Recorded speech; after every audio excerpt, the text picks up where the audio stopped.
नमस्कार, मैं Sandeep Sharma Hindustan number 1 TV से। और आज हम शख्सियत से बात करेंगे जिसका नाम आप जानते हैं और शायद पहचानते होंगे, और ख़ुद वो अपना परिचय के मोहताज भी नहीं है और वो अपना खुद परिचय देंगे। सर, आपका नाम? मेरा सतीश गजराज नाम है। सतीश जी, ये बताइए कि आप सूरजगढ़ क्षेत्र में चुनाव लड़ने का क्या मन बनाया कि ऐसा कि आपको लगा कि ज़रूरत है कि मुझे चुनाव लड़ना चाहिए? देखिए, मेरे कोई फैमिली में पॉलिटिकल कोई बैकग्राउंड नहीं है। एक किसान के परिवार में पैदा हुआ, मेरे फादर फौज में थे। और जब कॉलेज में मैं पढ़ता था उस समय एक बार कॉलेज की फ़ीस की वर्दी हुई।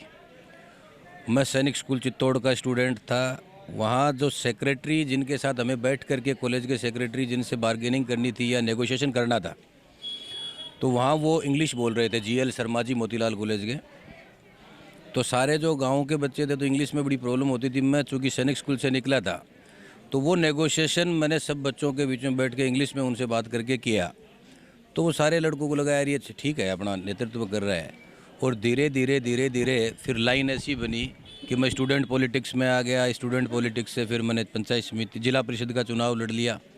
फिर पार्टी ने मुझे जिला अध्यक्ष बना दिया और मूल धारा की राजनीति में आ गया। कोई सोच समझ के नहीं आए, परिस्थितियाँ अपने आप यहाँ तक लेके आई। परिस्थितियाँ राजनीति में लेके आई, खुद आना नहीं चाहते थे। तो कहने का मतलब ये है कि सतीश गजराज एक चुनावी दौर में आ भी रहे हैं और आज उन्होंने 2023 में एक दूध महोत्सव के रूप में इसको मनाया है।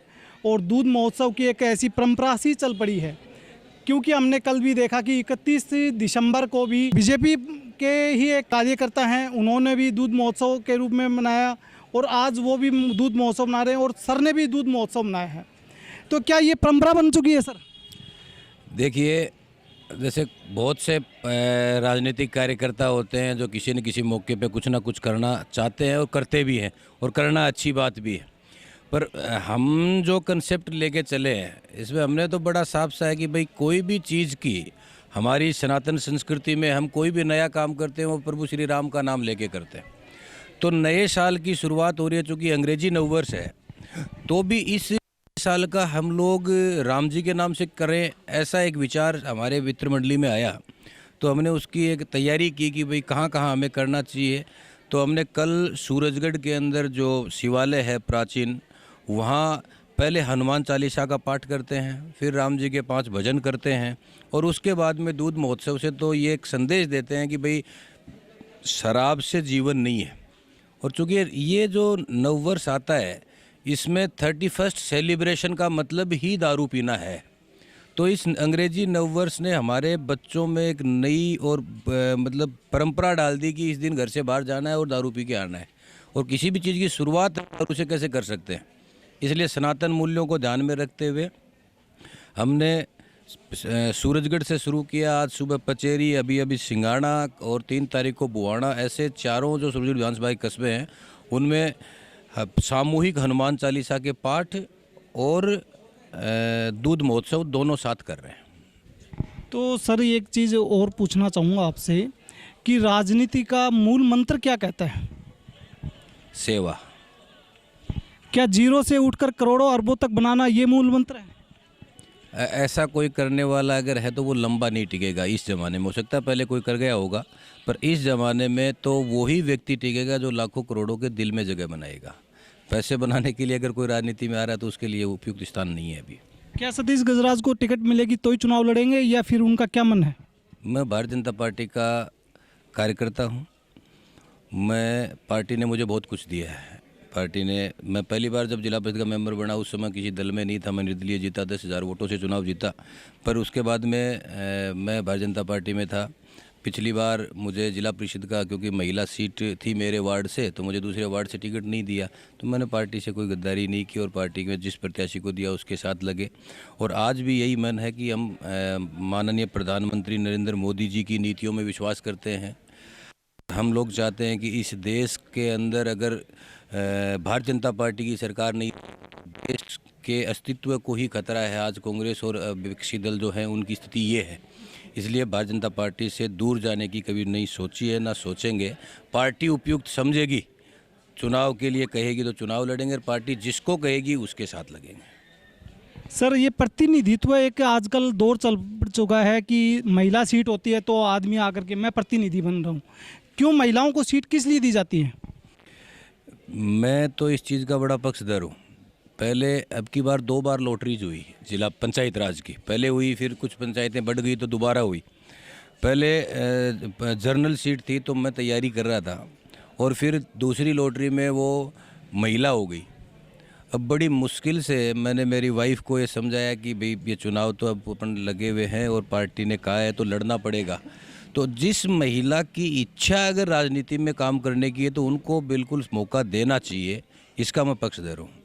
लेकिन काफ़ी गांवों में सरपंच भी होते हैं कि वो प्रतिनिधि अपना चुन लेती हैं कि वो उनको पता नहीं है कि राजनीति क्या है और क्यों मतलब उसमें सरपंच भाग निभाना चाहिए, लेकिन उनके प्रतिनिधि काम करते हैं। इस बारे में आप क्या कहें? एक्चुअल में इसमें देखो जो अपन सामाजिक बात करें तो वो तो ये है कि उनके घर का कोई व्यक्ति जो होता है वो राजनीति में सक्रिय होता है और वो ही काम करता है और उसी के ही नाम के ऊपर चुनाव होता है। तो फिर महिलाओं को पर कानून के हिसाब से हमने महिलाओं को बराबर लाना है, इसलिए हमें उनको अधिकार देने हैं और उन अधिकारों का उपयोग महिलाएं उचित तरीके से करें, इसके लिए हम लोग प्रयत्नशील भी हैं। और अभी कुछ जगह पे हमें ऐसा देखने को मिला कि कोई महिला ऐसी हैं वो पढ़ी लिखी नहीं थी या वो बहुत शर्मीले किस्म की महिला है तो ज़बरदस्ती पीछे जाएं, उस चीज़ के लिए तो एक अलग विषय है। बाकी महिलाएं अब पीछे नहीं हैं। हमारे पंचायत समिति सिंघाड़ा की प्रधान हैं, वो आती हैं। ग्राम पंचायतों में लगभग 25 पंचायतों में से 13 सरपंच हैं, पंचायत समिति के सदस्य हैं, जिला प्रमुख है अभी झुंझुनू, है ना। ये सारे के सारे इनको अपॉर्चुनिटी जब मिली है तो ये काम करने की इच्छा रखते हैं। पढ़ी लिखी लड़कियाँ आगे आ रही हैं। सूरजगढ़ विधानसभा से भी बीजेपी के विधायक हैं और झुंझुनू जिले से भी बीजेपी के सांसद हैं। उनके विकास कार्य और आज सरकार के विकास कार्यों के बारे में आप क्या कहना? देखिए, सेंट्रल गवर्नमेंट की जो पॉलिसीज़ हैं उनको तो पिछले आज़ाद भारत में आज तक कोई उनको चैलेंज ही नहीं कर सकता। वो इतनी अच्छी पॉलिसीज़ है किसान के लिए, ज़मींदार के लिए, युवाओं के लिए। भारत सरकार में माननीय प्रधानमंत्री मोदी जी के आने के बाद में कोई वर्ग ऐसा नहीं है जिसके लिए कोई ना कोई नीति नहीं बनी हो। राजस्थान की सरकार कि इस 4-4.5 साल के अंदर एक भी कोई ऐसा काम नहीं है जिसमें उन्होंने ये मुख्यमंत्री ये कह सकें कि ये काम मैंने किया है। दूसरा बड़ा विषय ये है कि ये सरकार 3 मोर्चों पे तो बिल्कुल विफल रही है। राजस्थान के मुख्यमंत्री ने सरकार बनने से पहले ये कहा मैं बिजली के बिल नहीं बढ़ाऊंगा। उन्होंने कहा मैं किसान का कर्जा माफ़ करूंगा। राहुल गांधी ने 1, 2, 3, 10 करके बताया 10वें दिन तक कर्जा माफ़ हो जाएगा। कोई जादू की छड़ी थी उनके पास शायद। और तीसरा जो बेरोजगारों को उन्होंने बेरोजगारी भत्ते के नाम के ऊपर ये कहा कि भाई हम आपको भत्ता देंगे। इन तीनों ही मोर्चों के ऊपर सरकार विफल है। चौथा, युवाओं के साथ जितना खिलवाड़ इस सरकार के अंदर हुआ है, पिछले 4-4.5 साल के अंदर 15-16 एग्ज़ाम हुई हैं। एक भी एग्ज़ाम अगर सरकार कंडक्ट ढंग से नहीं करा सकती, वो पेपर लीक नहीं हुआ हो, लाखों बच्चों के भविष्य के साथ जो खिलवाड़ करने का काम किया है वो राजस्थान की कांग्रेस की सरकार ने किया है।